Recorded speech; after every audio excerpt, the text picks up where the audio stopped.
Century of truth Thailand देश की एक सिटी पटाया में बसता है एक ऐसा मंदिर या मॉन्यूमेंट जो कि आज तक पूरा नहीं हुआ, जो कि बना है पूरी तरह टीक वुड की लकड़ी से। और इस मंदिर की सबसे खास बात यह है कि इस मंदिर के चारों तरफ आपको देखने को मिलेंगी हिंदू भगवानों की प्रतिमाएं। सनातन धर्म के 3 सबसे बड़े भगवान ब्रह्मा, विष्णु और महेश की थीम पे बनाया गया है थाईलैंड का ये सेंचुरी ऑफ ट्रूथ म्यूजियम। और इसी मंदिर में आपको देखने को मिलेंगी श्री राम की जीवनी की पूरी गाथा, जो की प्रतिमाओं के द्वारा पूरे मंदिर के चारों तरफ दर्शाई गई है। नमस्कार दोस्तों, मेरा नाम है doctor Anuj Bansal and welcome to Anuj bucket. आज इस वीडियो में हम आपको लेके चलेंगे थाईलैंड की पटाया सिटी के सबसे बड़े टूरिस्टिक स्पॉट की तरफ, जिसका नाम है द सेंचुरी ऑफ ट्रूथ। ये मंदिर एक थाई बिजनेसमैन लीक विरियप्पन ने बनवाया है, जिसका कंस्ट्रक्शन शुरू हुआ था 1981 में। और ऐसा कहा जाता है कि आज भी यह मंदिर पूरी तरह से बनके तैयार नहीं हुआ है और आज भी इस मंदिर को बनाने का काम चल रहा है। तो इसी अनफिनिश्ड सेंचुरी ऑफ ट्रूथ को देखने हम पहुंच गए पटाया।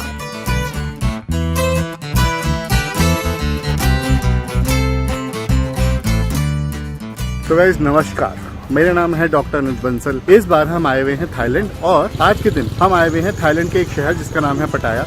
वहाँ पे सबसे पहले हम घूमेंगे सेंचुरी ऑफ ट्रूथ। पटाया थाईलैंड देश की सबसे फेमस सिटीज में से है पटाया, और इस जगह पर दुनिया भर से हर साल लाखों टूरिस्ट आते हैं जो कि पटाया की खूबसूरती और पटाया की हिस्ट्री का लुत्फ उठाते हैं। इसी पटाया के सबसे बड़े टूरिस्टिक स्पॉट्स में से है सेंचुरी ऑफ ट्रूथ, और दिन में सबसे पहले हम देखने पहुंचे सेंचुरी ऑफ ट्रूथ। तो देखते हैं आज के दिन क्या क्या छुपा हुआ है, बहुत मजा आने वाला है। मेरे साथ घूमने आया हुआ है मेरा भाई जिसका नाम है मनीष बंसल। मन्नू हाय बोलो। हेलो।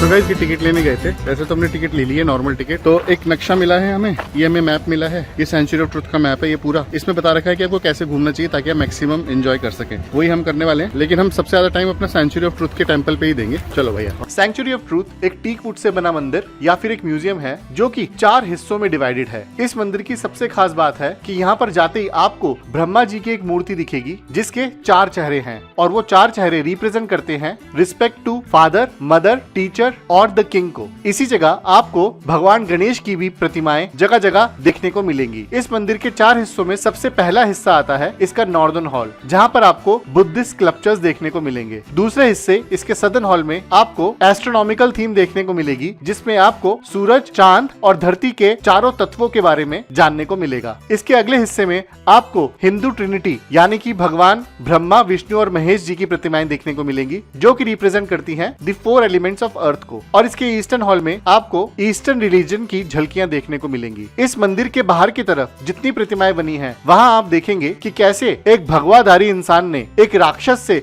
अपनी बीवी को बचाने के लिए सबसे बड़ा युद्ध किया, और कैसे हनुमान जी और पूरी वानर सेना ने उनकी मदद करी। इस मंदिर में जगह जगह आपको हनुमान जी और राक्षसों के बीच की गई लड़ाई का दृश्य देखने को मिलेगा, और देखने को मिलेगा कि कैसे श्री राम ने हराया था रावण को। तो गाइस ये मेरे पीछे आपको सेंचुरी ऑफ ट्रूथ दिख रहा है, बहुत सुंदर लग रहा है। यहाँ से अभी हम घूम कर वहाँ जाएंगे और टेम्पल के अंदर जा सकते हैं, लेकिन यहाँ से जो नजारा है बहुत बढ़िया है। सेंचुरी ऑफ ट्रूथ दिख रहा है, पीछे उसका पूरा नीला समुद्र और ऊपर से नीला आकाश और नीचे जंगल, बहुत बढ़िया नजारा है। सेंचुरी ऑफ ट्रूथ में जाने के बाद आप उसे पूरी तरह देखने और समझने के लिए एक गाइडेड टूर भी ले सकते हैं, जो कि आपकी एंट्री टिकट के प्राइस में इंक्लूडेड होगा। सेंचुरी ऑफ ट्रूथ की एंट्री टिकट आपको एक एडल्ट के लिए पड़ेगी तकरीबन 500 बात की, और बच्चों के लिए यही टिकट होगी 250 बात की। और सेंचुरी ऑफ ट्रूथ में जाने की टाइमिंग है सुबह 8 बजे से लेकर शाम को 8:30 बजे तक की। इस जगह पर जितने भी गाइडेड टूर होते हैं वह आप अलग अलग भाषा में भी ले सकते हैं, जैसे कि कोरियन, चाइनीज, थाई, इंग्लिश और रशियन। और ये सारे गाइडेड टूर किस किस समय चालू होते हैं उस समय की जानकारी आपको आपकी स्क्रीन पे दिख रही होगी।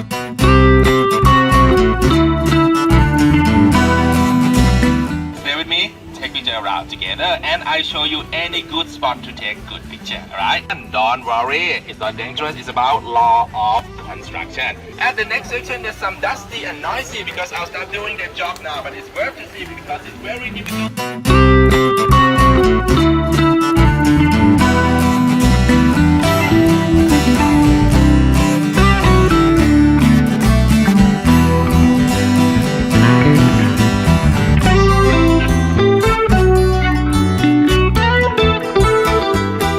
सेंचुरी ऑफ ट्रूथ जाने के बाद आप यहाँ का मंदिर देखने के साथ साथ ऐसी बहुत सारी एक्टिविटीज कर सकते हैं जिससे आपका पूरा दिन बहुत इंजॉयबल बन सकता है। जिसमें सबसे पहला है मंदिर का गाइडेड टूर, जिसके बारे में मैंने आपको अभी अभी बताया। दूसरा है फिश फीडिंग एक्टिविटी, जिसमें आप 30 बात में मछलियों को खाना खिला सकते हैं। तीसरा है थाई गंडोला राइड्स, जो कि एक तरीके की बोट होती है जिसमें आप तकरीबन 300 बात में सवारी कर सकते हैं। चौथी एक्टिविटी जो आप सेंचुरी ऑफ ट्रुथ में करेंगे वो होगी यहाँ की एलिफेंट राइड। ये सेंचुरी ऑफ ट्रुथ में सबसे ज्यादा किए जाने वाली एक्टिविटीज में से एक है। हालांकि ये थोड़ी कंट्रोवर्शियल एक्टिविटी है, लेकिन ये भी आप सेंचुरी ऑफ ट्रुथ में कर सकते हैं। पांचवी एक्टिविटी आप देख सकते हैं सेंचुरी ऑफ ट्रुथ का मिनी जू। जी हाँ, वहाँ पर आप एक छोटा सा मिनी जू देख सकते हैं जहाँ पे अलग अलग जानवर आपको देखने को मिलेंगे। अगली एक्टिविटी है हॉर्स राइडिंग और हॉर्स कैरेज राइडिंग। जी हाँ, आप वहाँ पे एक घोड़े की सवारी और टांगे की सवारी भी कर सकते हैं, जिसके लिए आपको तकरीबन 300 बात देने पड़ेंगे। आठवीं एक्टिविटी है कि क्योंकि सेंचुरी ऑफ ट्रुथ अभी भी बन रहा है, इसलिए आप वहाँ पे वुड कार्विंग आर्टिस्ट को सेंचुरी ऑफ ट्रुथ के अलग अलग ब्लॉक्स बनाते हुए देखेंगे। आप देखेंगे कि कैसे एक बहुत ही बड़े एरिया में काफी सारे wood carving artist sanctuary of truth का अलग अलग पार्ट बना रहे हैं। सेंचुरी ऑफ ट्रुथ में आपको एक थाई रेस्टोरेंट भी मिलेगा जहाँ पे आप थाई डिशेज ले सकते हैं, नॉन वेजिटेरियन और वेजिटेरियन भी। तो गाइस, हमें एक इंग्लिश स्पीकिंग गाइड मिला था जिसने हमें पूरा का पूरा सेंचुरी ऑफ ट्रुथ घुमाया। कैसा लगा बन्नू? बहुत बढ़िया लगा भाई, मजा आ गया। सबसे सुंदर क्या लगा यहाँ पे? सबसे सुंदर तो इसकी लगी कि लकड़ी से बना हुआ भाई, है ना, और हाथ चीज कभी नहीं देखी है, और हाथ की नक्काशी से बना हुआ सबसे बात, और बारीकी में बहुत ध्यान दिया गया भाई। हाथ elephant ride, horse riding, boat riding, foot massage, सब कुछ हो रहा है यहाँ पे। खाने पीने के लिए बहुत बड़े रेस्टोरेंट भी है। 2-3 घंटे बीत जाएंगे पता भी नहीं चलेगा, लेकिन हमें जल्दी जल्दी भागना है। अगला हम स्टोन पार्क और आइस पार्क जाने की कोशिश करेंगे, देखते हैं कितने बजे पहुंचेंगे। Let's go. तो ये था हमारा सेंचुरी ऑफ ट्रुथ का सफर, जहाँ जाकर हमें पता चला कि हमारे भगवान राम का वर्चस्व सिर्फ भारत में ही नहीं बल्कि पूरी दुनिया में कोने कोने तक फैला है, और ये सेंचुरी ऑफ ट्रुथ इस बात का प्रमाण है। तो अगर आपको हमारी वीडियो पसंद आई है तो लाइक जरूर करें, और अगर आप नए हैं तो हमारा सब्सक्राइब बटन जरूर दबाएं। इसी के साथ अगर आपको कोई सवाल है तो हमारे कमेंट सेक्शन में जरूर लिखें, या फिर अगर आप पूरे थाईलैंड को घूमने की एक कंप्लीट ट्रैवल गाइड चाहते हैं तो हमारे डिस्क्रिप्शन में दिए गए वीडियोस पे जरूर क्लिक करें। इसी के साथ साथ अगर आपकी सारी इन्फॉर्मेशन जो कि आपको थाईलैंड के बैंकॉक और पटाया घूमने में मदद करेगी, ये अपनी फिंगर टिप्स पे चाहते हैं तो डिस्क्रिप्शन में दिए गए हमारी ऐप को भी डाउनलोड करें और वहां जाके लें हमारी थाईलैंड की गाइड, या फिर आप हमारा ज्वाइन बटन क्लिक करके हमें सपोर्ट भी कर सकते हैं। So it was very nice to be with you again. Be well, नमस्ते। चैनल की सारी ट्रिप्स के बिहाइंड द सीन्स आपको मिलेंगे हमारे इंस्टाग्राम चैनल पे। तो हमारे यूट्यूब चैनल को सब्सक्राइब करने के साथ साथ हमारे इंस्टाग्राम हैंडल को भी फॉलो करें और वहां जाके देखें कि कैसे बनाते हैं हम ये सारी वीडियोस। तो बस अभी इंस्टाग्राम पे जाओ और हमारा फॉलो